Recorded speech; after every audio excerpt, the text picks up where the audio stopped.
আমার নবীর সামনে এসে এক সাহাবী চোখের পানি ফেলে ফেলে বারবার কাঁদতেছেন।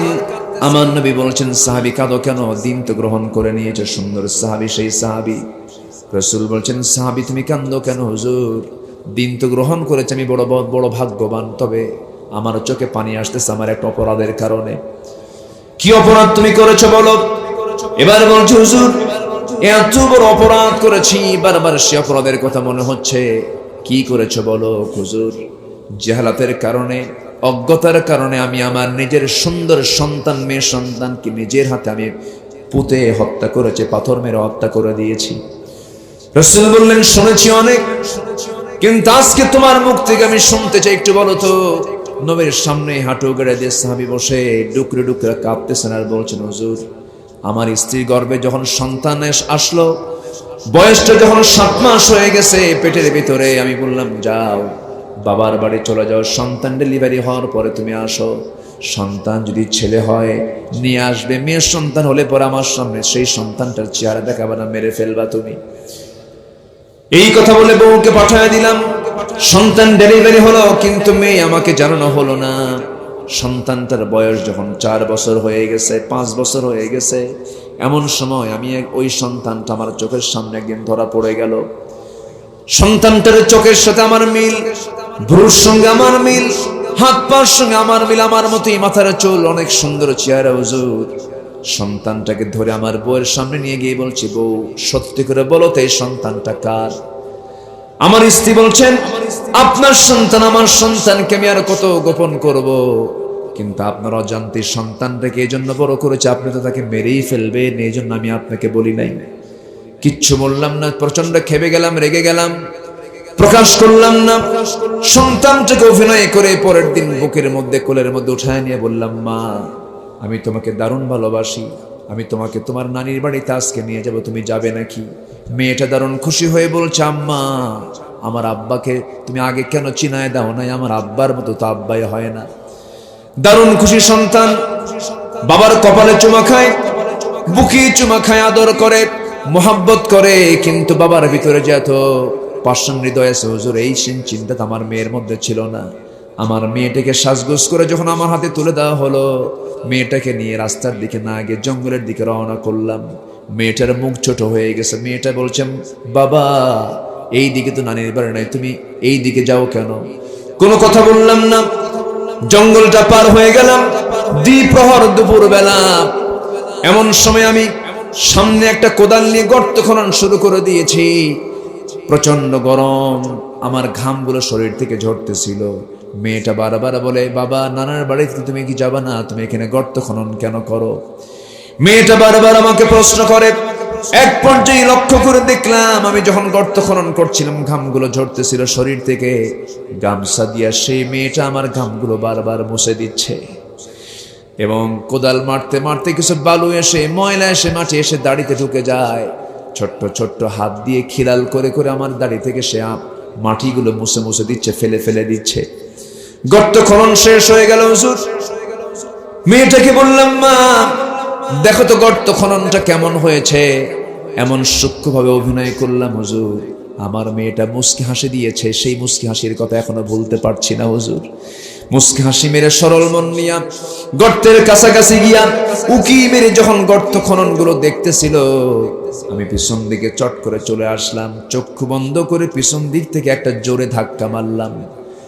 এক ধাক্কায় গর্তের মধ্যে পড়ে গিয়ে উপর হয়ে এবারে চিত হয়ে দুইটা হাত এক জায়গায় করে বলছে, বাবা বুঝতে পেরেছি আমার মার কথাই সত্যি, তুমি আজকে এই জায়গায় কেন এনেছো, কি জন্য এনেছো? মা অনেক গল্প শুনিয়েছেন, আমাকে তুমি আজকে মেরে ফেলার জন্য এখানে নিয়ে এসেছো, আমাকে তুমি মেরে ফেলবে আমি জানি, কিন্তু বাবা তোমার কাছে আমার শেষ একটা আবদার, আমি তোমার কাছে প্রাণ ভিক্ষা চাই বাবা, একটা বারের জন্য আমাকে একটু আমার জীবনটা বাঁচায় দাও বাবা, আমি বাঁচতে চাই, প্রয়োজনে ভিক্ষা করে খাবো, তোমার সামনে আমার চেহারা আমি দেখাবো না, কোনোদিন তোমাদের সামনে আমি আসবো না।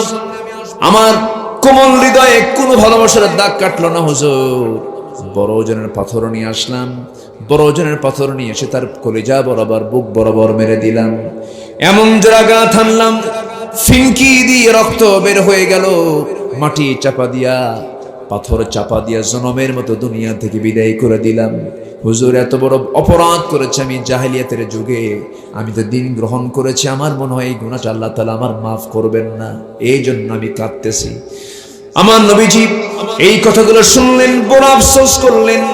আমার নবীজির চক্ষু পূর্ণ হয়ে গেছে। এরপরে বলছেন, ও দাহিয়ে কলবি সাহাবী, তুমি যে অপরাধটা করেছো, ইসলাম যে গ্রহণ করেছো, এত বড় অপরাধটা আল্লাহ তাআলা তোমার জীবন থেকে মাইনাস করে দিয়েছেন, মাফ করে দিয়েছেন। আমার মা, আমার ভাই, সেই যুগে মানুষ এত নোংরা, এত জঘন্য ছিল, সেই যুগের মানুষগুলো এত ভালো হলো কেন? অন্য কিছু ধরনের কোরআন দিয়ে। এই জন্য কোরআনটা আমরা জীবনের এক জায়গায় মানবো না, সব জায়গায় মানবো। এক জায়গায় মানবো না, সব জায়গায় মানবো। কোরআন নাজিল করেছেন কে? তিনি কে? সে আল্লাহ কি ছোট না বড়? তার কিতাবের কথাগুলো ছোট না বড়? সে আল্লাহ রাব্বুল আলামিন, যিনি আকাশ বানিয়েছেন, যিনি জমিন বানিয়েছেন, যার হাতে গোটা পৃথিবীর রাজত্ব। আল্লাহ রাব্বুল আলামিন সূরা মুলকের শুরুতে বলছেন। মূল তেলাওয়াতের দিকে, আয়াতের দিকে চলে যাচ্ছি আমরা। যারা পারেন ঠোঁট মিলিয়ে বলুন, তাবারাকাল্লাযী বিয়াদিহিল মুলকু ওয়া হুয়া আলা কুল্লি শাইইন কাদির। অতীব বরকতময় সেই মহান প্রভু, যার হাতে গোটা পৃথিবীর রাজত্ব। গোটা পৃথিবীর রাজত্ব কার হাতে? আসতে বলবেন না, কার হাতে? আকাশ চালান কে? জমিন চালান কে? সূর্য চালান কে? সূর্যকে এমনি এমনি চলনা জ্বালানির তো দরকার হয়, সেই জ্বালানি কে দেন? আসতে বলবেন না, কে দেন? আল্লাহ দেন। এমন সুন্দর করে আকাশ বানিয়েছেন যার কোনো খুঁটি নাই। এমন সুন্দর করে সূর্য বানিয়েছেন যা জ্বলার জন্য পৃথিবীর কোনো মানুষকে দায়িত্ব দেন নাই, নিজেই সবকিছু চালান। আল্লাহ কত বড়, সবার উপরে কে আছেন? আসতে বলবেন না, কে? একটা সূরার নাম আছে সূরাতুল আ'লা। সূরাতুল আ'লা। যারা পারেন ঠোঁট মিলিয়ে বলুন, সাব্বিহিসমা রাব্বিকাল আ'লা আল্লাযী খালাকা ফাসাওয়া ওয়াল্লাযী কদ্দারা ফাহাদা ওয়াল্লাযী আখরাজাল মারআ فجعله غثاء أحوى। জোরে বলুন আল্লাহু আকবার। তোমরা তোমাদের পবিত্রতা ঘোষণা করো সেই মহান নবীর, যিনি সবার উপরে। সবার উপরে কে? আসমান কয়টা? দেখি একটা আছে, কয়টা? সাবআ সামাওয়াত। সাতটা আসমান সৃষ্টি করেছেন কে? আল্লাহ তাআলা। এই সাত আসমানের উপরে হলো আমার আল্লাহ তাআলার আরশ। সে আরশ আজিম আল্লাহ তাআলা সমাসীন আছেন। তিনি কত বড়! সবার উপরে তিনি। আমরা যে জায়গায় বসে আছি, এই পৃথিবীর এই জায়গায় যে আমরা বসে আছি, নীলফামারীর কি এলাকা? মুর্শিদধুলিয়ার এই স্কুল মাঠে আমরা বসে আছি।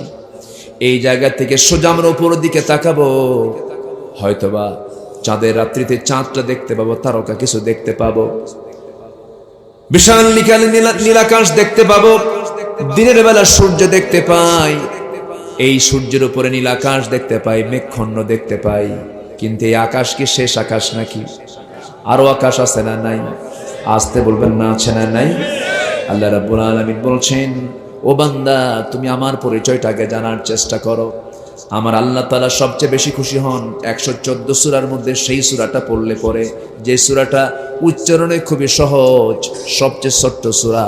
এই সূরাটা যখন কোনো বান্দা পড়ে, আমার আল্লাহ তাআলা সবচেয়ে বেশি খুশি হয়ে গোটা কোরআন খতমের সমান সব তার আমলনামায় দিয়ে দেন। ওই ছোট্ট সূরার ভিতরে আল্লাহর পরিচয় টোটালি আছে। যারা পারেন আওয়াজ দিয়ে দিয়ে বলেন, কুল হুয়াল্লাহু আহাদুনিল্লাহুস সামাদ لم يلد ولم يولد ولم يكن له كفوا أحد। জোরে বলি আল্লাহু আকবার।